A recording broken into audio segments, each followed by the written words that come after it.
What's going on, people? Welcome to the match preview as we look ahead to the game against Burnley. Is this a game that Palace need to win? Eze and Olise, they could potentially be back and more. I'm joined by AJ here as usual for the preview. As always, we want to hear from you, so make sure to leave down your thoughts and team selections, score predictions in the comment section down below. Like, subscribe. Let's keep the channel growing. AJ, I'll be honest, after the Spurs game, it feels like a while away. I guess that's the positives of Friday Night Football.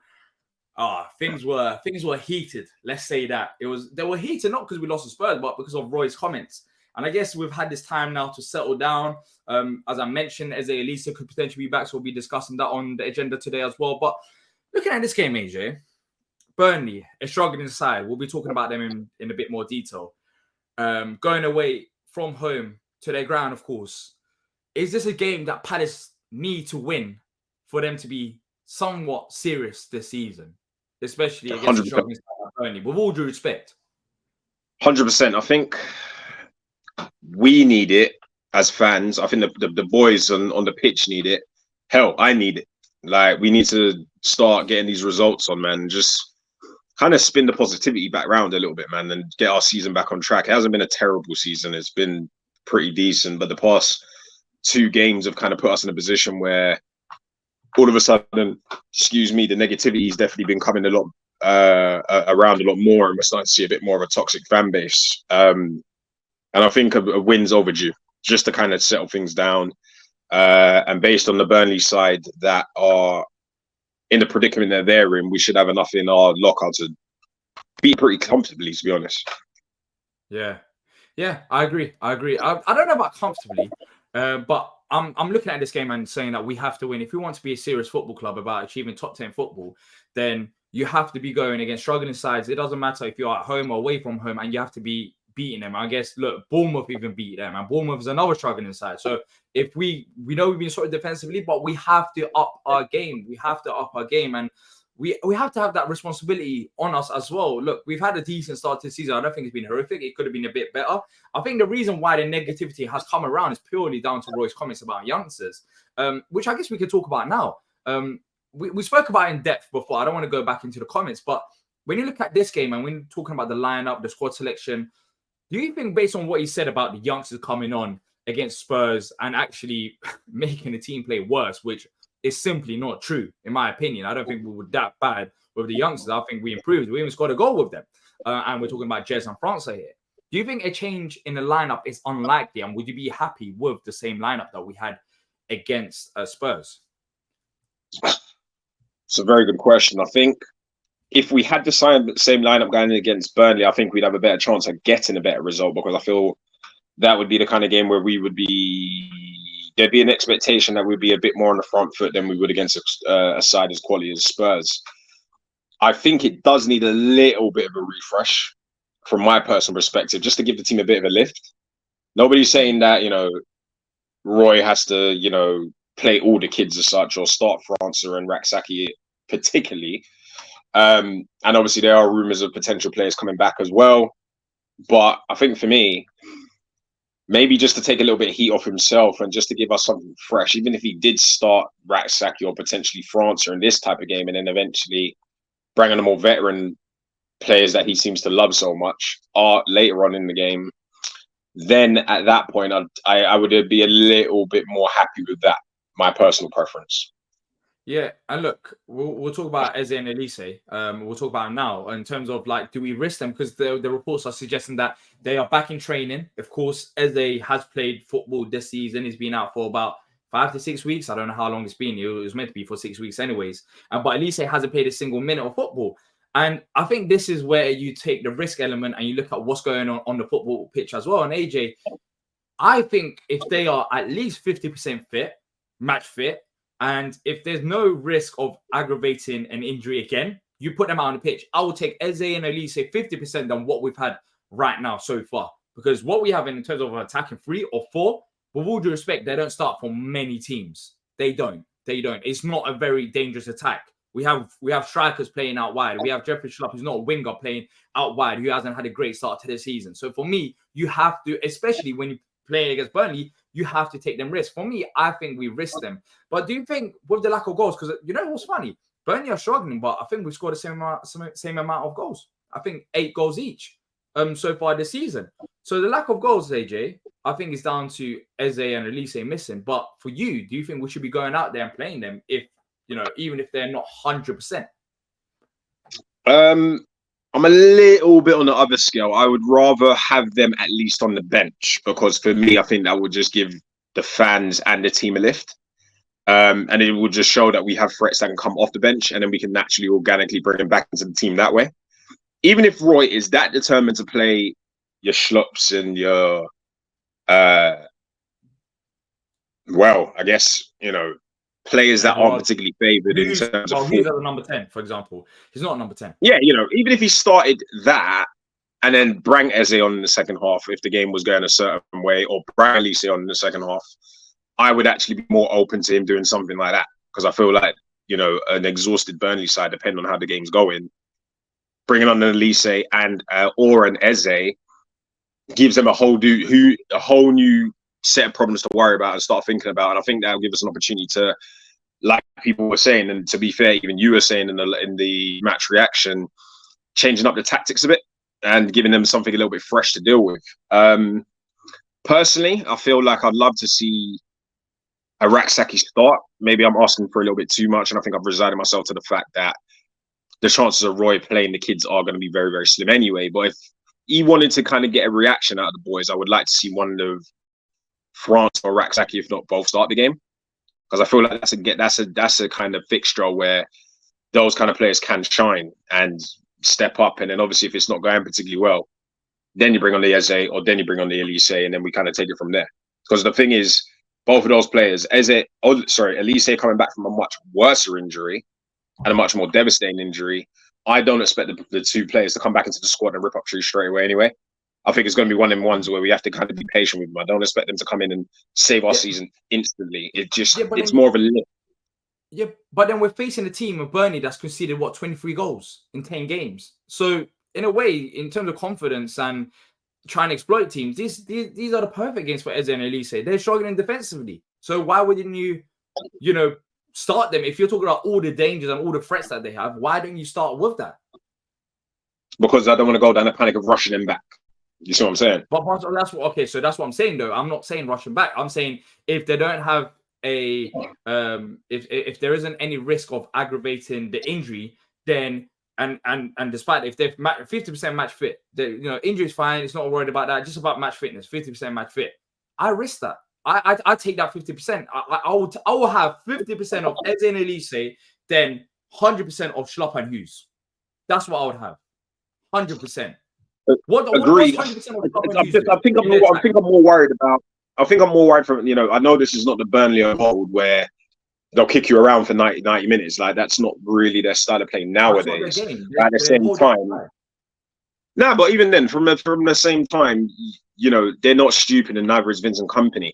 If they have an idea of their indication that, or any kind of inclination that, if I kick Olise a little bit, or maybe a little bit, and really test ankles, I'd rather them come in the second half and be able to be impactful subs, then do it the other way around and start the game. And then obviously by the time we get to the 50th, 60th minute, and we're not winning the game or particularly controlling the game, or the game is not going our way, and then we end up bringing on somebody off the bench that's not going to be able to have any impact as a sub, I think I'd rather do it the other way around. Because I know Burnley are a poorer side on face value. That's the only reason. That's the only logic I think as well. Where do you stand with this? For me, as long as there's no risk of aggravating the injury and it's just about match fitness, I take 50% Eze Olise over what we have right now. Because I think the lack of goals that we've been having all season long is down to them. Down to, missing both of our key players. So you start them against, we're talking about a Burnley side that we should be trying to beat. So you start. But AJ, he's saying maybe not risk them, maybe bring them off the bench. Let me know what you think. And the reason why I say risk them is, let's talk about the league table as we always do pre-game week 11. As we can see, Palace are sitting 13th now in the league. And if we were to win, with the highest we could go is 9th. A draw could take us up to 10th, and a defeat could take us down to 16th. And AJ, this is my exact reason why I would start them, because these are the games you have to be winning. I don't even want to think about a defeat. that would be scary by all levels. And the reason why I'm saying that is you look at Burnley's last 5 games, they got 4 defeats, 1 win. They lost recently against Bournemouth. They lost 3-0 against Brentford, 4-1 against Chelsea. The only side they're beating is Luton narrowly, and that was another promoted side, 2-1. As I said, they've only scored 8 goals so far this season. Defensively, they've been shaky. Like, when you look at Burnley, when you look at the league table, AJ, the pressure is on us, I think, anyways. I agree. I think if we're serious about breaking this top 10, these are the games we have to win. And beforehand and before this season and historical Crystal Palace wise, these should have been the games we should be targeting in terms of points or maximum points anyway. And if you look at the sort of the league table aspect side of things, I think we're in that to avoid getting sucked into that bottom half battle. The next couple of games, we really need to be serious about taking and picking up points and points on the road as well. Because for me, the way I'm looking at it is I'm thinking if we can win this, maybe get something out of Everton, get something out of Luton, coming into that proper dark winter period where the fixture pile-up starts kicking in, at that point, we can potentially be ambitious enough to start considering, whoa, can we break this top 10? And if we're, by that point, we should have a full selection of players to pick from. And then going into January, if we do make signings, statistically unlikely, but I think that we can potentially kick on from there. This is the kind of side of the season where if we don't get serious about getting points, people are going to start writing the season off already. So for me, I think this is a very important game because if we do win it, as you said, and as you pointed in the league table, we can start looking up rather than over our shoulder. The problem is all the teams around us are starting to kind of sit on the same sort of points tallies right now. So, there's a lot of clubs on 12, 14 points. I think by getting a victory at Burnley, which I do expect us to do, I think we can really sort of start pushing on and kicking off. And more importantly, it creates a gap between us and those bottom half of the table sides and let them worry about the relegation battles. Let's start thinking about, the nosebleed seats and getting ourselves up the table a bit. Exactly. And look at our next 5 games. We've got Burnley, then we've got Everton, Luton, West Ham, Bournemouth. There's decent amount of points here that you could get. I'm not saying we should be winning every single game, but we should be aiming for wins in those games. I think this could determine. Now we play 10 games, we can see Palace's strengths. We are very good defensively. The question mark is in attack, but that question mark does have an answer. How much does that attack improve? Because it 100% does when you put Eze and Olise there. How many more goals can we get? Now, this is a perfect time for Palace. Eze and Olise coming back. We'll look at the injuries. There's no other significant injuries, to be fair. And you got fully, strengthened Palace squad. You got favorable games. Now, if we want to be a serious club, you go into this game showing why we should take you seriously. Why can we finish in the top 10? Why can we look higher rather than down? And these are the type of games that Palace... Look, Burnley, they just got relegated. They got promoted. They've been relegated, promoted before. And they've been struggling all season long. We need to take it seriously. But quickly talking about Burnley players as well. I'll be honest, I think defensively we're very solid. And when we're talking about players to worry about, and I mean this with all due respect, like there isn't that many players I'm concerned about. And hopefully this doesn't bite back. And this is not me being arrogant, because my concern would be if they had defenders who've been playing on form, and they haven't. And now they've got attackers, which I think our defense can handle. But if I had to pick an attacker, maybe Lyle Foster, he's been decent for them. But for AJ, is there also a side that we shouldn't get complacent? Because the way we've been talking about Burnley, they have got, a few ballers as well that have actually performed decent in this season. But I'm being realistic with the players that we've got. For example, they got Berger, they got even Olise, who's a defender, to be fair. They got Josh Brownhill, they got a few players, but I'm not really concerned about them as much. Do you think that we've got enough players to combat their best players so far this season, especially in their attack, because they haven't been that good defensively? I think man for man, when everybody's fit and we're looking at the team on paper, I believe we blitz them personally. However, Foster is one that I'm kind of thinking about, because he is quite wily. He's decent. He's a good player. He's a good baller, and I think he's got a good future ahead of him as well. Whether that be at Burnley or another club, we will see. Sander Berge is the one I can't ignore. I think he's got a lot of quality, and he pops up everywhere. Like, he's very tall, he's very powerful, he's very creative. He's got a lot of control on the ball. What he's doing at a club like Burnley, don't ask me. I think he's a little bit better at that level. I could actually picture him at a European club very, very soon, depending on what kind of pathway he decides to take. So I think he's the only threat that kind of concerns me. But at the same time, I think if our midfield is playing defensively on job, i.e. Decore, Lerma, and Eze being able to do his creative stuff in front of him, in front of them even, I think Sanderberg will have too many problems to contend with in terms of the midfield battle, because he can't do it all for Burnley. And then when I look at the rest of that squad on paper, I don't think they've got enough to kind of bring it to us like that. But you're right. You have to be worried about complacency, because at the end of the day, they are still a Premier League club. They've still got a very experienced excellence of a manager in terms of Vincent Kompany. But Burnley are actually in a proper crisis. I know we're in a bit of a frustrated period right now. But if you ask any Burnley fan, and you do enough sort of looking in terms of what they got going on, they've got a lot more headaches than we do. Yeah, check out the opposition preview as well. That should be out probably a day after this episode. So most likely on Friday night. If you haven't already done so, make sure to check that out, because we actually speak to a Burnley fan who explains their struggles and whether Vincent Kompany is at threat of potentially losing his job. But he answers all them questions and more.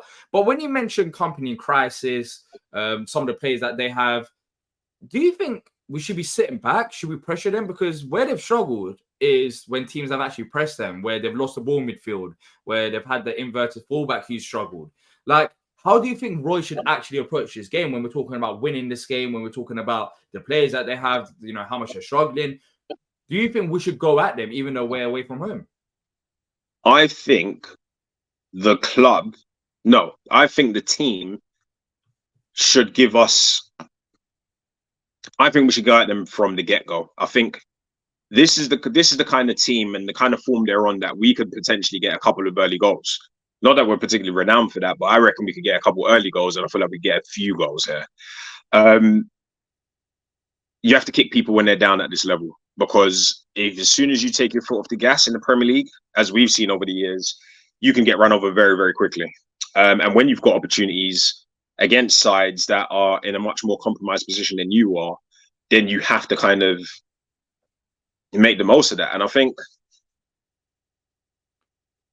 the thing is with Roy and the way Roy's gone the past couple of weeks, it's very hard to see where his mind's at, where the mentality of the team is at. You know, they show us things on social media, they send out the little pictures, they do the little cute videos, but that doesn't prove or show anything to me, where on a Saturday it's a very different mentality. It's a trip to Burnley on a Saturday, 3 o'clock kickoff. Weather's not great. It's not going to be a pretty game to look at, especially if you do travel up there. Godspeed to the fans that do. But I think this is, shout out to you, man, that's going up there. But I think if we're smart, we should really go for the net quick. I feel like this is I've noticed with Burnley is, as soon as they concede 1 or 2 goals, they're done. From what I've seen, and I'll be honest, I haven't watched Burnley week in, week out, but there've been a few games that I've sort of watched, and it's like they'll kind of get on the front foot a little bit, they'll concede a goal, they'll start looking weak, and then they look clueless and they look all lost at sea. I think if we really use our powers here and we really go at them, I feel like they will realistically struggle. I feel like this is a Jordan Ayew kind of game. This is a kind of game where somebody like that will get at him very, very quickly and give him something to worry about very, very quickly. Shout out to the new contract, by the way.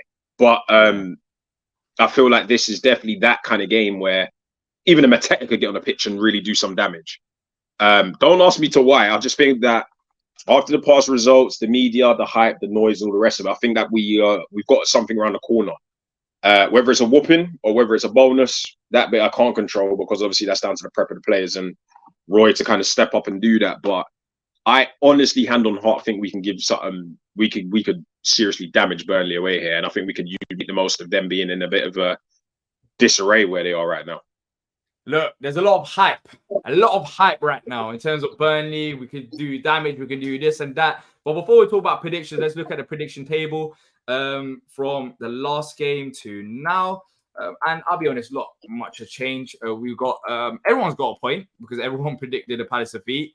T was actually the closest, or you can say I was close as well. I said 2-0 Spurs. T said 3-1 Spurs.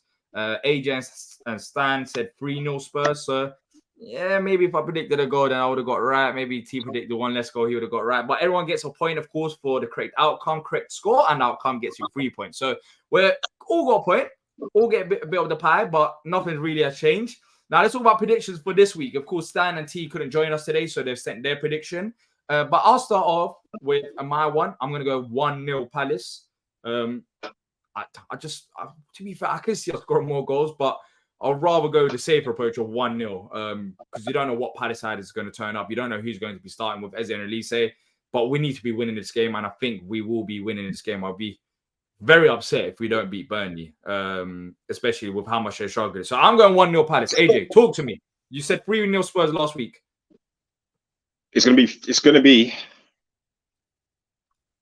3-0 Palace. Oh, you're second to last, so still above Stan, but it's I a bit like tight, how you I like how you word and map that. Like, you know, I am second to last, but I'm 2 points behind you. Don't worry about it. No, like, you know, propaganda. So you've been media trained very well, mate. You've been media trained very well. Propaganda. If you get the correct score and outcome, and I get I get only the outcome right, then we should be level on points. So this could push you up to first place. So the table's still tight with a prediction table. Let's just say that. 3-0 Palace. 3-0 Palace, says AJ. And then we asked for Stan and T for their prediction. Stan also said 1-0 Palace, and T went for 2-1 Palace. So everyone is predicting a win. You know what that means. Burnley 1-0. Hopefully that's not the case. But yeah, if that is, then geez, that'll be worrying. But look, thanks to every single one of you tuned into this. Like, subscribe, leave down your thoughts in the conversation down below. It helps the algorithm as well. Thank you to Stan and T for sending the predictions, and of course my bro AJ for joining me here. We'll be back throughout the week for all the latest Palace content, and now until next time, up the Palace.